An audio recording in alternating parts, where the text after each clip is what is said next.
Sean bienvenidos, gracias por la asistencia, hermanos y hermanas. Vamos a dar continuidad. Prácticamente ahora finalizamos la lección número 4. Nos habíamos quedado en, quiero ver, en este slide, lo terminamos de leer. Entonces vamos con esta parte que dice: Jesús poseía conocimiento sobrenatural. Por eso nosotros estamos más que claros y seguros de que el Señor Jesús no era una persona normal, así de que como un profeta, como un maestro, como en otras religiones dicen que es, ¿verdad? O sea, definitivamente él era profeta y maestro, es un hombre como tal, porque es 100% hombre, 100% Dios, pero tiene esa naturaleza divina. Él es Dios, es la segunda persona de la Trinidad. Entonces, no rebajamos, pues, su estado como, bueno, su doble naturaleza. Entonces aquí dice en el material de avance: una de las pruebas de la divinidad de Jesucristo es que poseía un conocimiento sobrenatural de otras personas, así como de cosas ocultas o futuras. En muchas ocasiones él demostró eso. Nosotros vamos a leer pocos textos bíblicos al respecto porque realmente estamos un poco retrasados con el material y pues no podríamos abarcar todo, ¿verdad? Dice en Mateo capítulo 11, versículo 27, todas las cosas me fueron entregadas por mi Padre, y nadie conoce al Hijo sino el Padre, ni el Padre conoce a alguno sino el Hijo, y aquel a quien el Hijo lo quiera revelar. Ahí podemos ver que ese conocimiento que tiene el Señor Jesús con el Padre es algo que ningún ser humano lo puede experimentar. O sea, ¿por qué? Porque es parte de la Trinidad, bueno, parte, sino que es el Señor Jesucristo, la segunda persona de la Trinidad. Dios es uno, ¿verdad? Pero pues es el misterio de la Trinidad que tanto nos habla la palabra. Aquí estaban los textos bíblicos, Mateo capítulo 11, versículo 27, ¿verdad? Vio a distancia al asna con el pollino. Eso en el contexto de la entrada triunfal, ¿verdad? Que mandó a sus discípulos a una aldea a ir a traer a un asna. Aquí dice en el Evangelio según Mateo, capítulo 21, versículo 2, diciéndoles: id a la aldea que está enfrente de vosotros, y luego hallaréis un asna atada y un pollino con ella. Desatadla y traédmelos. Entonces ahí le da instrucciones claras a los discípulos, a los que iban a traerlo. Ya había visto que ahí estaba el asna.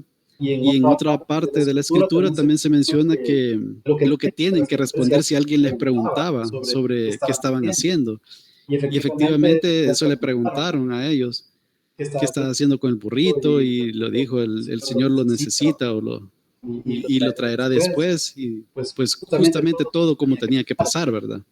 Entonces Él es omnisciente en ese sentido, ¿verdad? Y omnipresente, se podría decir. Entonces, definitivamente mostró eso sobrenatural que no cualquier persona pues tiene. Predice la destrucción del templo de Jerusalén y las señales de su segunda venida y del fin de los tiempos. Eso lo vamos a encontrar en 3 pasajes paralelos: Mateo capítulo 24, Marcos capítulo 13 y Lucas capítulo 21. Por cuestión de tiempo, obviamente no los podemos leer, pero básicamente los 3 capítulos de los 3 evangelios hablan de lo mismo, solo que se complementan unos con otros. Jesús predice la destrucción del templo. Jesús también muestra las señales, bueno, habla sobre las señales antes del fin y habla sobre la venida del Hijo del Hombre, o sea, la segunda venida.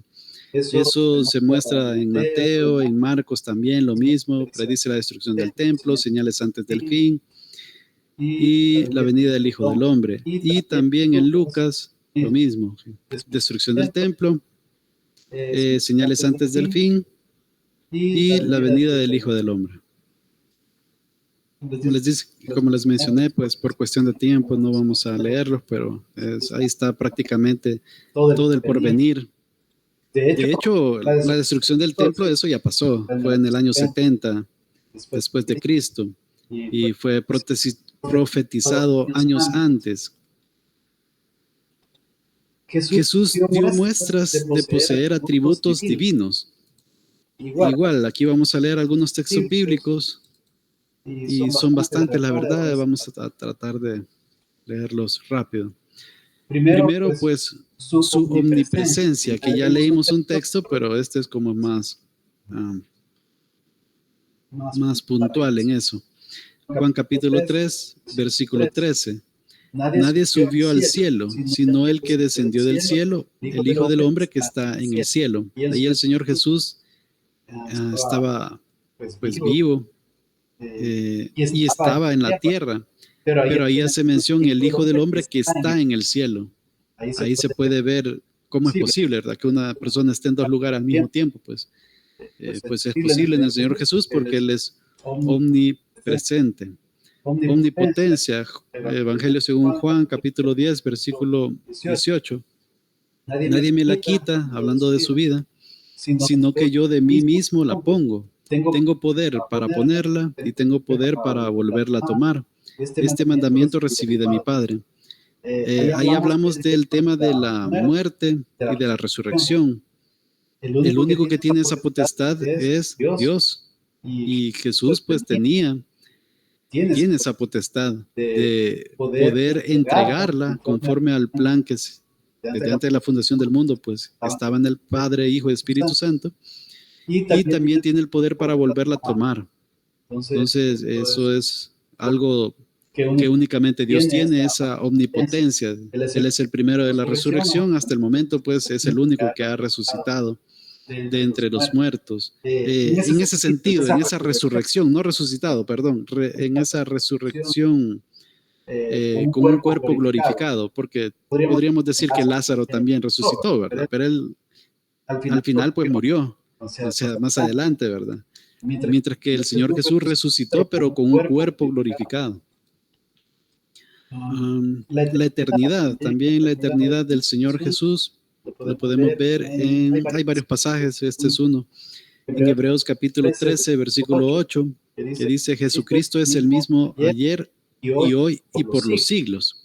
Hebreos se escribió posterior a la muerte y resurrección del Señor Jesús, y ahí hace mención de que es el mismo de ayer, hoy y por los siglos. De una forma poética, al decir por los siglos es como decir eternamente. La majestad de Jesús. Vamos a leer 3 pasajes, Mateo capítulo 2, versículo 11. Y al entrar en la casa, vieron al niño con su madre María, y postrándose lo adoraron. Y abriendo sus tesoros, le ofrecieron presentes, oro, incienso y mirra. Estamos hablando de los sabios del Oriente, ¿verdad? Que llegaron con esos regalos muy típicos que se le dan a reyes, simbolizando a reyes, simbolizando también en parte esa llenura del Espíritu Santo y en parte esa muerte que iba a experimentar pero bueno, puede tener otro significado. La verdad que habría mucho debate al respecto, pero el punto es de que efectivamente el Señor Jesús fue adorado desde pequeño, porque efectivamente vino el Rey de todo el universo como un niño inocente, inofensivo, dependiente de su padre en ese sentido, pero con majestad. Mateo capítulo 14, versículo 33 dice, entonces los que estaban en la barca vinieron y le adoraron, diciendo, verdaderamente eres hijo de Dios. Ese es en el contexto de cuando estaba en la tempestad y vieron al Señor Jesús caminando sobre las aguas. Entonces ellos se maravillaron porque nunca habían visto, bueno, de hecho nadie ha visto algo así, ¿verdad? Es solo ellos. Y pues ahí podemos ver que le adoraron. Y el único, según la Biblia, que se le puede rendir adoración, y está bien, o sea, no es pecado, es a Dios. Entonces, efectivamente, aquí se confirma que Jesús es Dios, porque Él no les prohibió que le adoraran. Y es más, ellos mismos declararon, verdaderamente eres hijo de Dios. O sea, prácticamente decir que es hijo de Dios, en ese contexto es como decir que Jesús es Dios. Nosotros somos hijos, pero por adopción, por medio de la fe en Cristo Jesús. mientras que el Señor Jesús es el unigénito del Padre en el sentido que tiene la misma naturaleza y esencia de Dios. Lucas capítulo 24, versículo 52 dice, ellos después de haberle adorado, volvieron a Jerusalén con gran gozo. Esto es en el contexto de la ascensión del Señor Jesús, que fue levantado, fue llevado a los cielos. Ellos lo vieron y todo, y pues ellos adoraron en ese momento al Señor Jesús. Y bueno, como con toda la majestad que Él tiene, pues.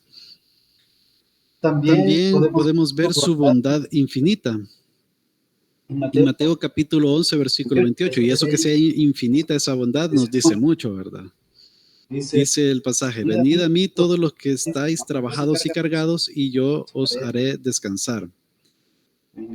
Tenemos esa promesa y ese significado de ese descanso, de ese reposo, que en Cristo Jesús nosotros descansamos.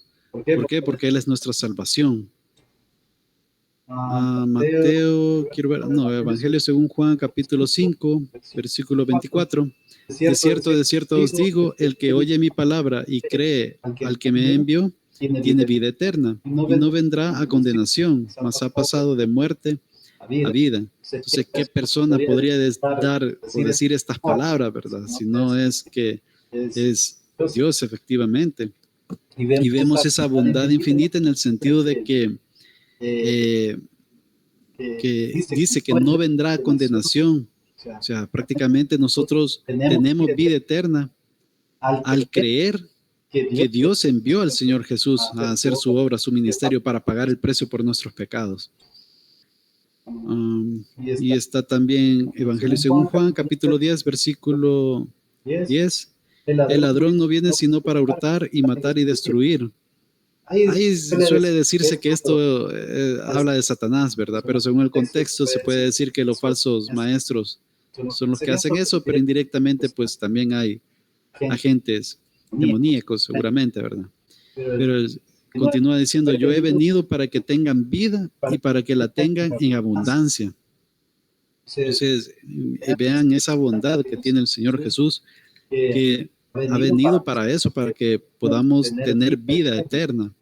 Eso de que sea una vida abundante no es que hay que traducirlo como que vamos a ser millonarios en esta tierra y todo, sino que habla de eso mismo, de la vida eterna.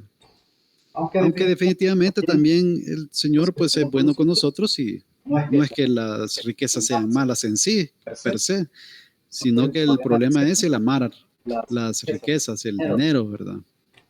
Pero bueno, no todos los cristianos vamos a ser millonarios, ¿verdad? O sea, pero bueno. Poderes divinos. Mateo capítulo 9, versículo 6. Pues para que sepáis que el Hijo del Hombre tiene potestad en la tierra para perdonar pecados, dice entonces al paralítico, levántate, toma tu cama y vete a tu casa. Eso es en el contexto del paralítico que lo bajaron por la parte de arriba donde estaba el Señor Jesús. Y pues les pregunta qué era, como la gente dudaba, ¿verdad? Porque Él dijo que tus pecados son perdonados. Entonces decían los que estaban ahí, ¿quién puede perdonar pecados si no solo Dios? Y es correcto, es así. Estaban pensando correctamente. Pero como el Señor Jesús sabía lo que estaban pensando y veían que efectivamente había incertidumbre por esas palabras, Él les dijo que es más fácil decirle al paralítico, levántate, toma tu cama y vete a tu casa, o decir tus pecados son perdonados. En ese sentido, pues es más complicado, o sea, espiritualmente hablando, perdonar los pecados. Pero dado que ellos no podían comprobarlo y eran temas de palabras, o sea, si yo hago esa mención a alguien, tus pecados son perdonados, nadie lo va a poder comprobar si es cierto que yo puedo perdonar pecados, ¿verdad? Obviamente por medio de la escritura sí, pero en este sentido, pues para demostrarles que Él tenía esa autoridad de perdonar pecados, hizo ese milagro. Levántate, toma tu cama y vete a tu casa. Entonces ahí podemos ver ese poder divino para poder hacer milagros. Mateo capítulo 25, versículo 31. cuando el Hijo del Hombre venga en su gloria y todos los santos ángeles con él, entonces se sentará en su trono de gloria. ¿Qué más majestad y poderío, verdad? Que el Señor Jesús estaba profetizándoles que, bueno, los últimos tiempos, ¿verdad? Que el Señor iba a venir en su gloria. Y bueno, y se va a centrar en el trono para reinar. Creo que me quedó uno. Mateo capítulo 28, versículo 18. Y Jesús se acercó y les habló diciendo, toda potestad me es dada en el cielo y en la tierra. Y ahí va la gran comisión, ¿verdad? Entonces, después de la resurrección, pues el Señor confirma de que toda la potestad le es dada tanto en los cielos como en la tierra, pues ahí solo él está a la diestra del Padre a esperas de que Dios Padre ponga a sus enemigos por debajo de sus pies. Ahorita estamos en esa espera también nosotros. Y pues, pero el Señor reina, eso es algo que está confirmado en la palabra y ahorita es cuestión de tiempo prácticamente. Jesucristo ejerció actividades divinas y aquí pues esto vamos a dejarlo de tarea porque son varios textos bíblicos, pero básicamente estos textos argumentan sobre que el Señor Jesús fue el agente activo para la creación del universo y eso ya lo vimos en el Evangelio según Juan en el capítulo 1 y en otro, ¿verdad? Conservar lo creado también. También salvar lo perdido, dar la gracia divina, perdonar los pecados, presidir el juicio final. Entonces, cada uno de ellos tiene sus versículos específicos. Ahí cuando tengan chance, por favor, leerlos para que pueda estar completado el argumento de todos esos puntos. Bien, entonces eso es lo que corresponde a la lección número 4 del principio 4. Ahora vamos con la lección 5 del principio 4. No sé si hay alguna pregunta o algún comentario, alguna aportación adicional, hermanos y hermanas.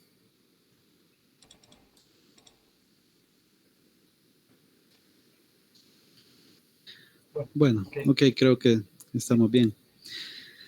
Bien, lección número 5, titulado El Espíritu Santo. El objetivo es conocer la importancia del Espíritu Santo y su naturaleza, tendría que ser ahí, ¿verdad? Naturaleza.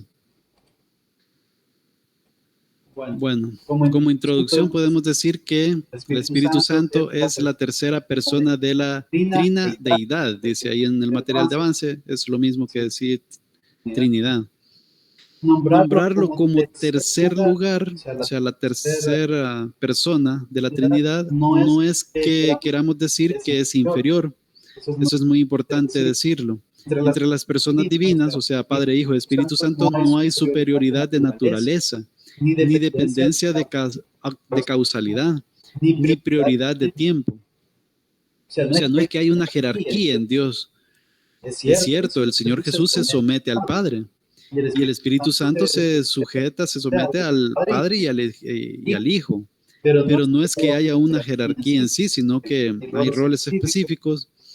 Pues bueno, el Señor Jesús en este caso pues vino, se encarnó y se hizo como uno de nosotros y él tenía una misión y pues se sujetó al Padre, se sometió al Padre. Entonces aquí no es que haya una jerarquía, es así. No quiero ver ni dependencia de causalidad, no es que uno dependa del otro. Digamos que Dios Padre creó al Dios Hijo como el primer ser creado, como dicen algunas religiones por ahí. No, ¿verdad? Sino que siempre ha estado, por la eternidad, pues siempre ha estado Padre, Hijo, Espíritu Santo. Ni prioridad de tiempo, parecido a lo mencionado anteriormente, ¿verdad? Poseen en común la misma idéntica e individual sustancia o esencia divina. Entonces, por eso es que en teología se le conoce como consustanciales. Pero bueno, no nos vamos a meter mucho en esos conceptos. El Espíritu Santo, el nombre, viene, bueno, hay varias palabras que hablan sobre el nombre del Espíritu Santo. Está neuma, que es en griego, que es como una traducción también del hebreo ruach, que viene significando aliento o viento. Y este a su vez es sinónimo de espíritu. Entonces ahí dependerá del contexto, así se puede determinar si es viento o si es espíritu. Esto se comprende mejor el juego de palabras del que habla el Señor en el Evangelio según Juan, capítulo 3, versículo, quiero ver. Que aquí están un montón de textos, quiero ver. Permítanme. ¿Dónde lo puse? Juan 3:6. ¿Dónde lo puse? Aquí está.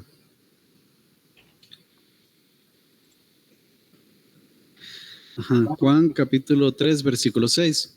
Lo que es nacido de la carne, carne es, y lo que es nacido del espíritu, espíritu es. Y aquí hay una nota al pie que dice, la misma palabra griega significa tanto viento como espíritu, hablando de aquí espíritu. Entonces,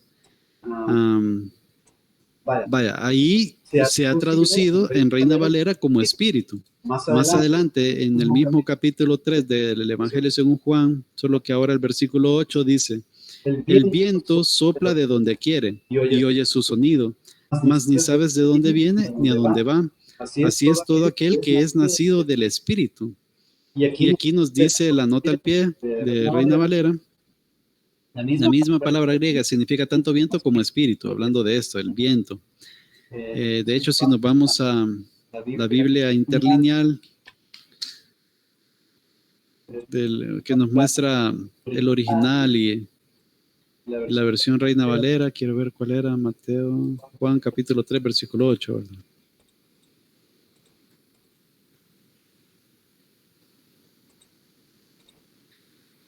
Aquí nos dice,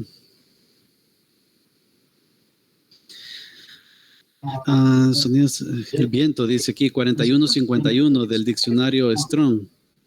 Y al final dice espíritu, 41:51, o sea que, dependiendo del contexto, pues así se puede traducir como viento, como espíritu. De hecho, en el diccionario Strong así lo dice, neuma, corriente de aire, es decir, respiración, soplo, brisa, por analogía o figuradamente, un espíritu.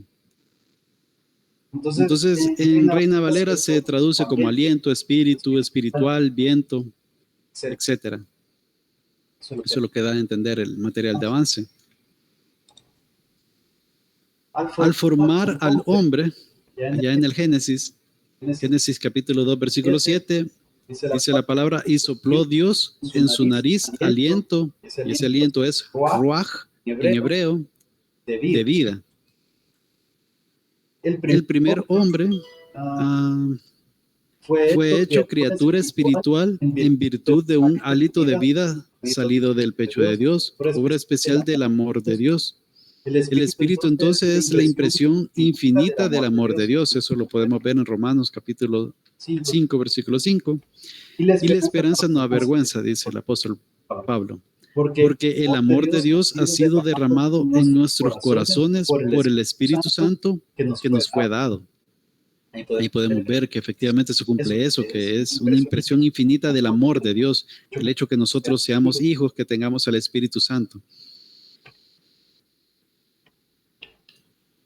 Bien, al Espíritu Santo se le atribuyen los oficios de, y esto es bastante interesante, estas son como las funciones o rol que tiene el Espíritu Santo y es muy activo en nuestras vidas, aunque en la Biblia pareciera que no, muchas veces no se predica mucho del Espíritu Santo ni se toma mucho en cuenta, sino que más que todo muchas veces hablamos de Dios Padre y de la obra del ministerio del Señor Jesucristo, pero efectivamente también el Espíritu Santo tiene un rol muy importante en nuestras vidas.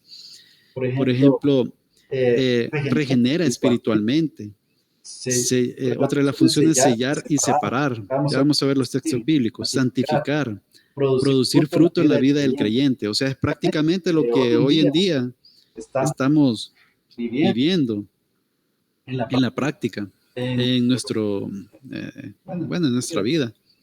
Vamos a ver el primer punto que dice regenerar espiritualmente. ese paso de la regeneración, el nuevo nacimiento, eso lo hace el Espíritu Santo. Lo vamos a ver en Evangelio según Juan, capítulo 3, versículos del 5 al 8.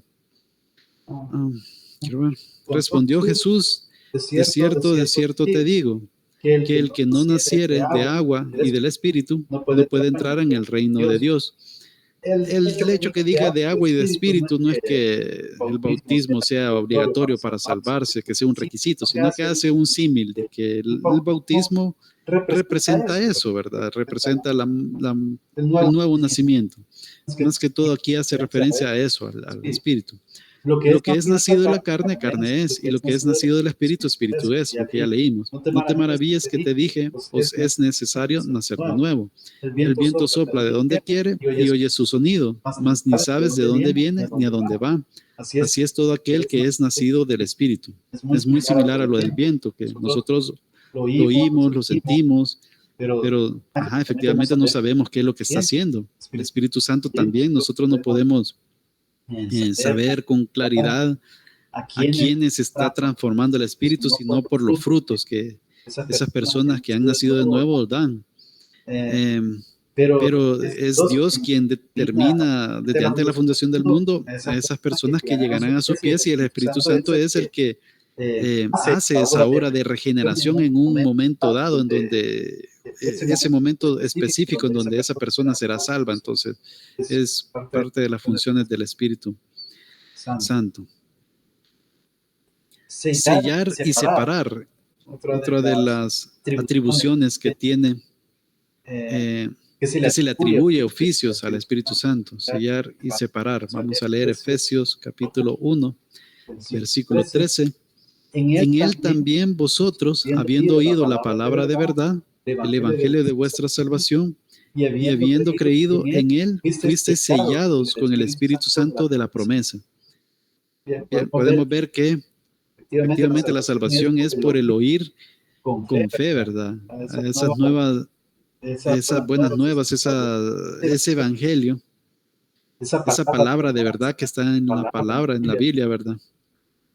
Y bueno, ese creer, esa creencia que nosotros tenemos de su palabra, hace de que venga el Espíritu Santo en nuestras vidas. Esa promesa que en el Antiguo Testamento ya estaba profetizado. Por ejemplo, el Valle de los Huesos Secos es prácticamente eso, una visión de lo que haría el Espíritu Santo en las personas, que nosotros somos, ¿qué? O sea, pecadores, estamos muertos en nuestros delitos y pecados, prácticamente somos cadáveres antes de llegar a los pies de Cristo, antes de poder ser regenerados. Esos huesos secos pues reciben carne y vuelven a vivir, pues eso es lo que hace el Espíritu en nosotros, porque en el mismo texto que hace referencia a ese valle de los huesos secos, pues hace referencia a eso, de ese Espíritu.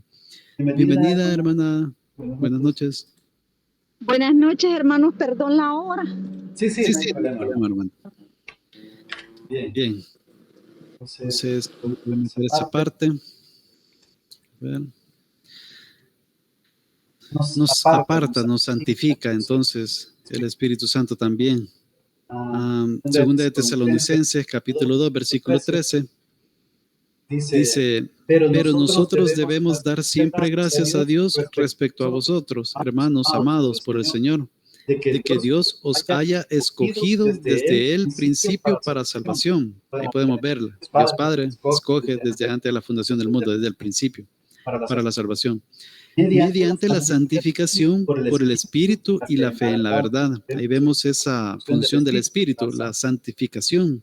El que nosotros seamos apartados, el que nosotros ya seamos posicionalmente salvos. Y también la santificación tiene que ver con esa santificación progresiva, que poco a poco nosotros vamos creciendo espiritualmente, madurando para ser parecidos a nuestro Señor Jesucristo. Obviamente aquí pues en la tierra no vamos a llegar a ser perfectos ni maduros, ¿verdad? Pero tenemos esa esperanza de gloria en Cristo Jesús ya cuando venga la resurrección, ¿verdad? Y podamos ser semejantes a Él.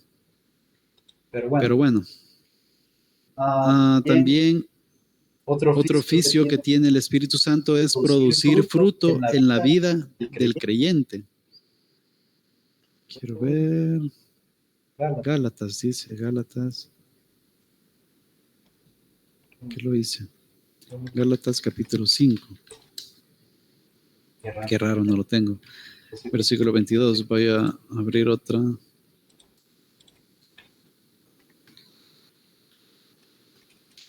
No está.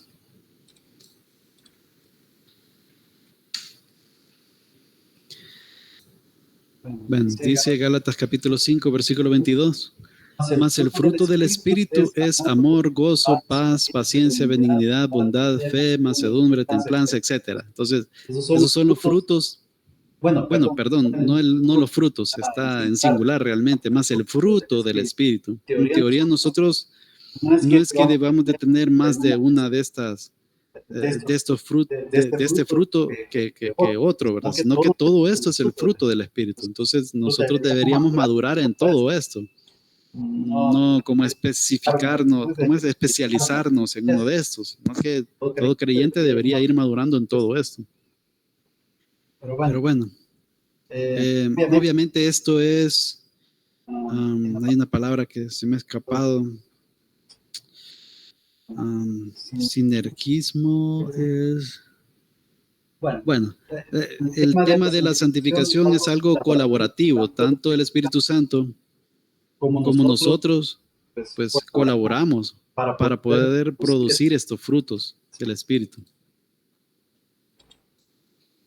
Ahora, con el tema del Espíritu Santo hay bastantes controversias, en el sentido de que hay denominaciones de iglesias que tienen diferentes posturas referente a los dones espirituales. Más adelante hay una lección en donde vamos a hablar más sobre el tema de los dones. Aquí solo media vamos a mencionar algo, ¿verdad? ¿Qué podríamos nosotros posicionarnos en uno de estos? Y no hay problema, seguimos siendo hermanos, no es que sean doctrinas de primer orden en donde si no estamos de acuerdo, pues no sé, llegamos a ser herejes o dejamos de ser hermanos. No, ¿verdad? Sino que esto, pues, podemos diferir en este tipo de temas. Está el continuismo indiscriminado, que es en donde se dice que todos los dones que están reflejados en el Nuevo Testamento están vigentes, que son individuales, que hay milagros resultados de la fe. Como quien dice, hay personas que tienen la capacidad de sanar a las personas imponiendo manos, por ejemplo. Entonces, eso pues, bueno, es respetable a las personas que creen en eso. Pero bueno, ya ahí cada quien puede tomar sus decisiones, ¿verdad? Nosotros como Iglesia Bautista Miramonte, pues, bueno, no le puedo decir tajantemente porque tendría que hablar con los pastores, ¿verdad? Para ver cuál es la postura oficial. Pero hasta donde hemos visto y como nosotros desarrollamos los cultos, estamos entre cesacionistas o cesacionismo moderado. Ya lo vamos a leer. El cesacionismo, creo que lo escribí mal aquí. Se menciona de que los milagros ya no son vigentes, esos como, o sea, milagros sí, ¿verdad? Porque Dios puede hacer milagros en cualquier momento. Se refiere más que todo esta parte a milagros hechos por una persona, o sea, como quien dice que viene a imponer manos y dar sanidad a alguien. O sea, esos hechos extraordinarios que sucedieron en el Nuevo Testamento, pues hoy en día ya no están vigentes. El milagro no es un producto de un don personal, a eso es lo que se refiere, ¿verdad? Está el continuismo moderado, en donde se dice, y aquí pues es una postura bastante central también. Aún se dice que aún están vigentes los dones espirituales, pero su significado debe de interpretarse correctamente. Por ejemplo, el don de profecía. Se dice que hay personas que, bueno, ¿qué es ser un profeta? Un profeta es un mensajero. Entonces, si alguien, bueno, la revelación completa está en la Biblia, ya no hay revelación nueva. Entonces, en ese sentido, obviamente sí, Dios nos puede dar guía y dirección, pero no significa que eso lo vamos a añadir a la Biblia como parte de la revelación especial de Dios. Pero bueno, esta revelación está en la Biblia y alguien, un predicador que esté hablando de la palabra de Dios, en ese sentido se vuelve un profeta. Es algo así como esa interpretación que se menciona ahí, ¿verdad? Que se reinterpreta, por así decirlo. Y estos dones son dados a la iglesia. Y luego está el cesacionismo moderado, en donde se dice en la soberanía de Dios puede estar vigente en ocasiones especiales algunos dones extraordinarios. Y eso puede ser, ¿verdad? Bueno, hay escritos que se dice de que efectivamente hay personas que hablaron en lenguas en momentos específicos, pero en lenguas entendibles por otras personas, pues sin conocer el idioma. Se dice que en la historia ha pasado, o sea, obviamente en el Nuevo Testamento, en los primeros años, sí se dio muy, muy frecuente esto, el tema del hablar en lenguas, pero después dejó de ser. Y pues eso es un hecho, pues, y bueno, tiempos después empezó a surgir el tema con el primer avivamiento y otros detalles. Pero el punto es de que Dios es soberano, pues si Él puede hacer lo que quiera con quien quiera, ¿verdad? Entonces nosotros no podemos ser tajantes en decir que no, que ya no están vigentes ningún don extraordinario. Entonces ahí pues es algo neutral esta posición. Entonces ahí considero que pues cada uno se puede posicionar, pero el punto es de que efectivamente los dones espirituales tienen que ver con ese oficio del Espíritu Santo. Otro punto importante es decir que el Espíritu Santo es una persona. Ahora, ¿qué significa el hecho que digamos que es una persona que tiene su propia voluntad, que tiene su propia personalidad? Y eso lo podemos ver en los textos bíblicos que vamos a ver más adelante. Porque muchas veces, y hay otras denominaciones que miran al Espíritu Santo como una fuerza, como un tipo de poder o energía, algo así. Y no, o sea, vamos a ver que el Espíritu Santo es una persona, así como Dios Padre es una persona, así como el Señor Jesús es una persona, obviamente de la Santa Trinidad. Entonces dice, numerosos textos del Nuevo Testamento demuestran el carácter personal del Espíritu Santo. No es una fuerza o cualidad divina, es una persona distinta del Padre y del Hijo. En Mateo capítulo 28, versículo 19, se encomienda a la iglesia la tarea de bautizar en el nombre del Padre, del Hijo y del Espíritu Santo. Esta es una evidencia de que ahí pues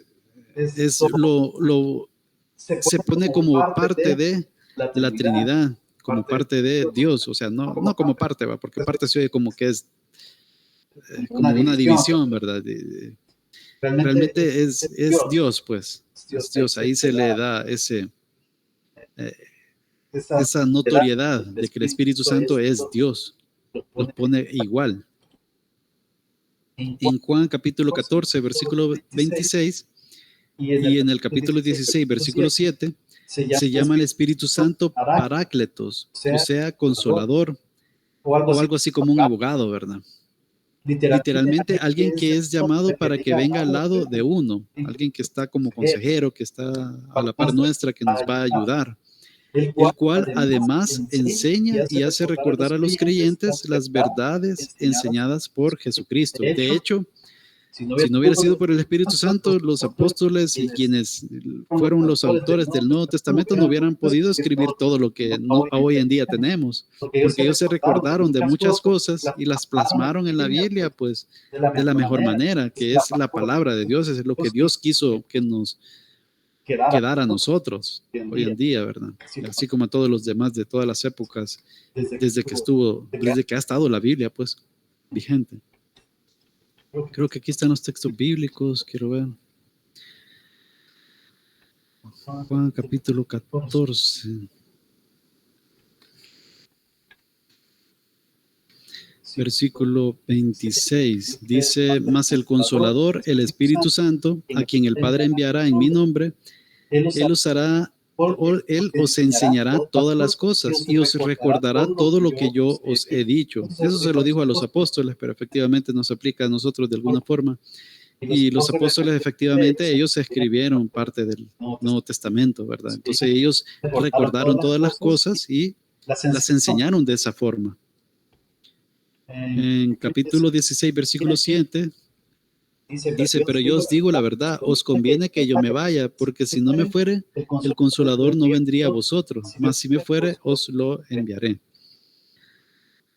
Bueno, en Romanos capítulo 8, versículo 27, dice, más el que escudriña los corazones sabe cuál es la intención del Espíritu, porque conforme a la voluntad de Dios intercede por los santos. Ahí vemos que el Espíritu Santo intercede también.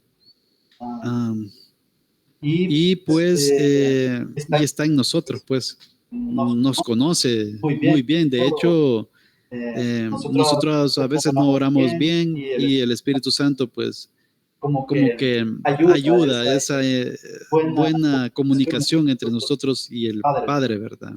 Con gemidos indecibles, dice, que intercede por nosotros. Primera de Corintios, capítulo 12, versículos del 8 al 11, dice, porque a este es dada por el Espíritu palabra de sabiduría, a otro palabra de ciencia, según el mismo Espíritu, a otro fe, por el mismo Espíritu, y a otro dones de sanidad por el mismo Espíritu, a otro el hacer milagros, a otro profecía, a otro discernimiento de espíritu, a otro diversos géneros de lengua, y a otro interpretación de lenguas. Pero todas estas cosas las hace uno y el mismo Espíritu, repartiendo cada uno en particular como Él quiere. Aquí, bueno, hay un tema de los dones espirituales que eso lo vamos a tocar en una lección más adelante, ¿verdad? Pero aquí lo que se quiere recalcar es de que el Espíritu Santo es una persona porque tiene su voluntad propia, su propia toma de decisiones, en donde, porque aquí dice, pero todas estas cosas las hace uno y el mismo Espíritu repartiendo cada uno en particular como Él quiere. O sea, que es decisión del Espíritu de cómo da esos dones. Entonces, tiene esa potestad, pues, de poder dar los dones como Él quiera. Efesios capítulo 4, versículo 30 dice, y no contristéis al Espíritu Santo de Dios, con el cual fuisteis sellados para el día de la redención. O sea, que podemos podemos contristarlo al Espíritu Santo. Entonces, eso indica de que no es una fuerza, no es una energía, es una persona y puede ser contristada. Bien, el Espíritu Santo es Dios. Ya vimos varios textos bíblicos, pero bueno, aquí pues vamos a argumentar un poco más. Esta imagen, de hecho, habla bastante sobre la Trinidad, sobre Dios, que el Padre no es el Hijo no es el Espíritu Santo y el Espíritu Santo no es el Padre. Sin embargo, el Padre es Dios, el Hijo es Dios y el Espíritu Santo es Dios. Entonces, si se puede graficar de alguna forma a Dios para explicar la Trinidad, pues esta imagen pues nos ayuda bastante a comprender eso. La blasfemia contra el Espíritu Santo. Vamos a hablar de este momento, de este pasaje en Marcos capítulo 3, versículos del 28 al 29. Dice, de cierto os digo que todos los pecados serán perdonados a los hijos de los hombres y las blasfemias, cualesquiera que sean. Pero cualquiera que blasfeme contra el Espíritu Santo no tiene jamás perdón, sino que es reo de juicio eterno. No voy a hablar mucho sobre la explicación de este texto porque es un poco complicado, ¿verdad? Pero hay varias posturas, pero aquí el punto es de que este pecado es imperdonable porque el Espíritu Santo es Dios. Hola, buenas. Hola, hermano. Hola, Juan José. Sí, dígame, hermano. Con lo que acaba de mencionar sobre el pecado imperdonable. Sí. Es literalmente lo dice la Biblia, que es el blasfemar contra el Espíritu Santo, ¿verdad? En otros pasajes, ¿se acuerda que dice todo aquel que en él creyó le dio la potestad de ser hijo de Dios, man? No, sí, es válido, pero lo que quiero decirle es que hay otro pasaje en donde dice que aquel que cree ya ha sido salvado, pero el que no cree ya se condenó. Entonces, ese no creer, yo lo interpreto cuando se habla, quiero extrapolarlo con lo de la blasfemia del Espíritu Santo, que es imperdonable también. Los dos dicen lo mismo. Entonces, para mí, si el Espíritu Santo nos lo envió nuestro Señor Jesucristo, el que rechacemos a nuestro Señor Jesucristo después que nos hayan planteado el Evangelio y lo que significa todo eso, ese rechazo es imperdonable. Y eso es lo que Dios dice, bueno, no creyó, pues se fue para el infierno. ¿Vale? No sé qué me puede comunicar usted, pero yo, eso es lo que interpreto, que quiere decir, porque la palabra blasfemar, teóricamente, pues, es hablar en mal, palabras inadecuadas, hablar mal, pues, ¿verdad? No sé cómo se interpreta teológicamente la palabra blasfemar, pero yo, eso es lo que entiendo, que si uno blasfema contra el Espíritu Santo es cuando nosotros rechazamos a nuestro Señor Jesucristo. Porque ese pecado, eso es imperdonable. Uno no lo perdona. O sea, el que no cree, se quedó. Sí, fíjese que, o sea, realmente la salvación es por medio del Señor Jesucristo, ¿verdad? Y el pecado imperdonable, por así decirlo, es no creer en Él. Entonces, si hubiera, o sea, entonces en teoría no hay ningún creyente que tenga la fe puesta en Jesús que pueda caer en este pecado de blasfemar contra el Espíritu Santo.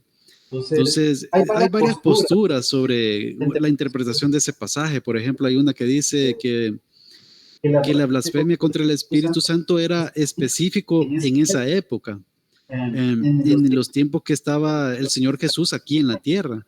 O sea que no puede ser duplicado porque el Señor Jesús estaba enfrente de ellos y el Espíritu Santo estaba obrando. Entonces ellos estaban blasfemando.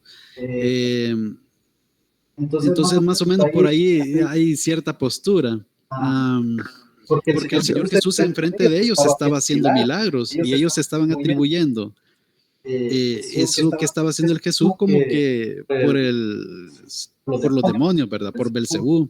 Entonces no se puede replicar de nuevo, ¿verdad? Esa situación. Pero a mí me llama la atención por qué están dos hechos separados. Porque si los vemos en forma separada, parecería que fueran dos cosas diferentes. Y yo, para mí, como le digo, es mi forma de pensar, para mí uno está unido al otro. Blasfemar contra el Espíritu Santo y no se te perdona. Y rechazas a Jesucristo y no se te perdona tampoco. Sí, de hecho, la tarea de regenerar es la del Espíritu Santo. Entonces, alguien que ha nacido de nuevo no va a blasfemar contra el Espíritu. Claro, es correcto, así es. Pero acordémonos que también hay un pasaje que dice, nacieron de ellos, no, salieron de ellos, pero no eran de ellos, man. Que son aquellos que dicen que son cristianos, pero que realmente en su fondo, no lo son. Sí, eso es cierto. Podrían hasta blasfemar y dicen, y que no era cristiano, no. ¿Y cómo es eso? No, pero no, nunca fue, ¿verdad? Sí, quizás estaban en la iglesia por ser bendecidos, ¿verdad? Con cosas materiales para que Dios los bendiga y no tenían la fe puesta en, o no estaban ahí por el Dios que da todas las cosas, ¿verdad? Temas así, ¿verdad? O personas que llegaban solo para tener un estatus, un liderazgo y tal vez al no tener lo que quieren, pues se decepcionan o se van o X, ¿verdad? Oye, razón, o sea, ahí Dios sabe, ¿verdad? Pero y trigo y cizaña, ¿verdad? Sí, le quito un minuto más. Sí, hermano, sí. Ok, yo ya le dije cómo es lo que yo pienso, ¿verdad? Y eso es lo que yo explico cuando estoy con alguien que quiero que conozca la palabra, ¿verdad? Sí. ¿Cómo ustedes recomiendan explicar ese concepto de que el pecado imperdonable es blasfemar contra el Espíritu Santo? ¿Cómo se explica? ¿Cómo ustedes lo recomiendan más bien? ¿Va? Porque Sí. esta es una orientación para que uno pueda después llegar a poder tratar de evangelizar, ¿verdad?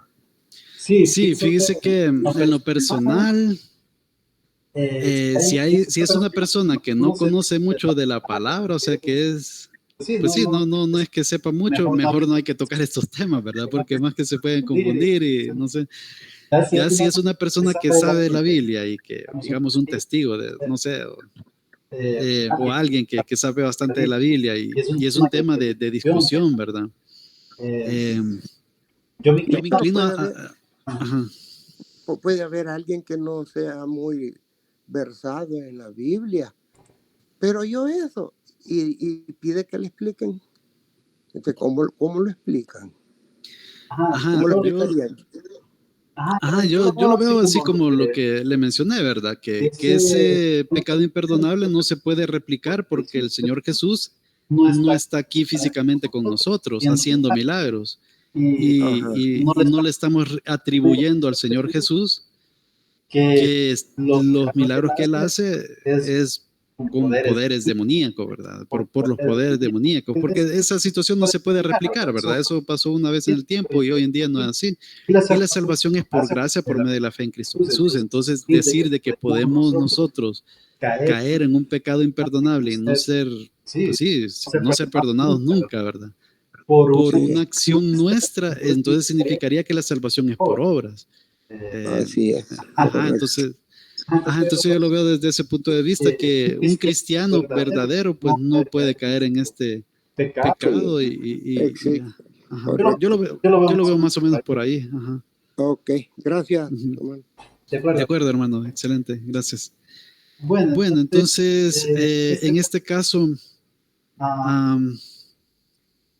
entonces es imperdonable porque el Espíritu Santo es Dios, ¿verdad? O sea, solo así es que podemos llegar a esa conclusión de que ¿por qué es tan severo? Porque el Espíritu Santo es Dios.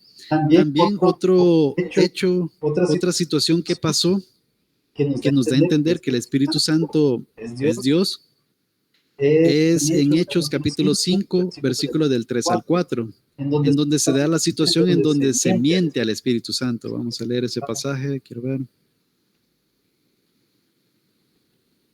Dice, y dijo Pedro, Ananías, ¿por qué llenó Satanás tu corazón para que mintieses al Espíritu Santo y sustrajeses del precio de la heredad? O sea, que Ananías con su esposa pues se habían puesto de acuerdo, habían vendido una heredad, por tanto, y ellos pues para parecer espirituales, ellos bueno, y salir beneficiado también, ¿verdad? Sacaron un poco de ese tanto para ellos y hicieron ver al apóstol Pedro y a los demás, ¿verdad? Que ellos habían vendido y dado íntegramente todo el dinero para el ministerio, ¿verdad? Para la iglesia. Entonces, en el versículo 4 dice, reteniéndola no se te quedaba a ti y vendida no estaba en tu poder. O sea que el problema ahí no era o sea, si ellos hubieran sido sinceros de decir, bueno, yo he vendido esto, una parte lo hemos tenido nosotros, para que nos sirva X o Y cosa, y el resto lo doy. Entonces, si hubieran sido sinceros, pues no había problema, ¿verdad?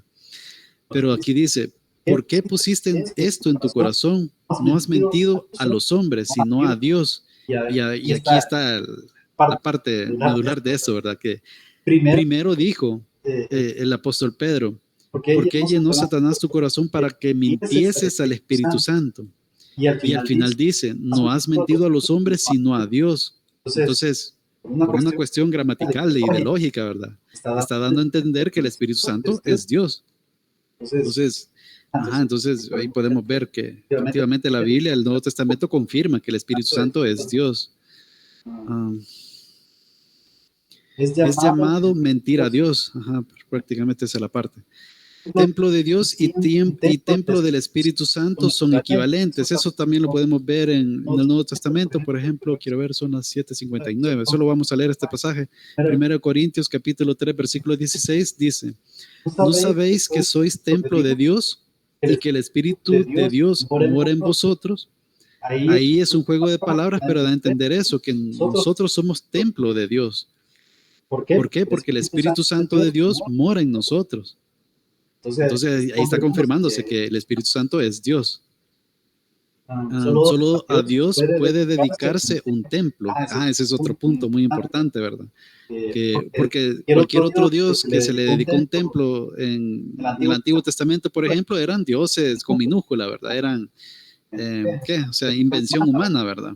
Pero el único templo del Dios verdadero es obviamente lo que o sea, el lugar donde ha determinado Dios efectivamente que sea su templo. Y en este caso, pues, con la destrucción del templo de Jerusalén se confirma, bueno, realmente desde la muerte y resurrección del Señor Jesucristo se confirma que nosotros somos templo del Espíritu Santo porque somos parte del cuerpo de Cristo y el Señor Jesús es el templo prácticamente. Y bueno, hay un montón de cosas teológicas que ahí podríamos mencionar, pero el punto aquí es de que efectivamente el Espíritu Santo es Dios. Bueno, quiero ver, todavía faltan algunos slides para terminar esta lección, pero lo vamos a terminar la otra semana, hermanos y hermanas. No sé si hay alguna pregunta, algún comentario.